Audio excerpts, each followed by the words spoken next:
Halo, selamat pagi. Saya Autar Singh. Nombor handphone saya 0178722230.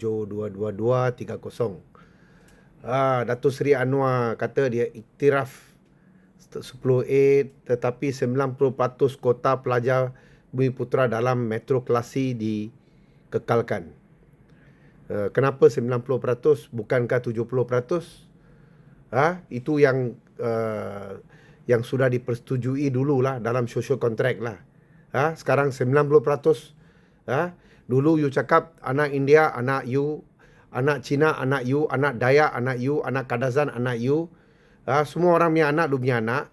Sekarang Afsal, tiba-tiba anak India dan Cina sudah jadi anak yatim kah? Apalah you ni saya pun tak faham dengan you Masa election semua orang lu punya anak. Selepas election you mau kekal 90% kota untuk pelajar Bumiputera. Orang India sama orang Cina punya anak tak mau masuk metro klasi kah? Adakah ini adil? Ini semua DAP punya ahli parlimen India dan Cina, PKR punya ahli parlimen Cina dan India, lu orang semua taruh pisang dalam mulut duduk kah? Tara malu kah lu orang semua?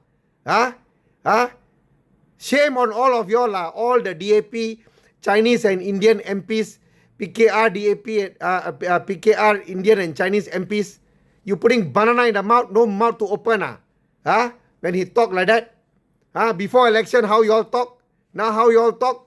Why Indian and Chinese children don't want to go and study in metro klasi Come on lah. From 70% now you go to 90%. Better.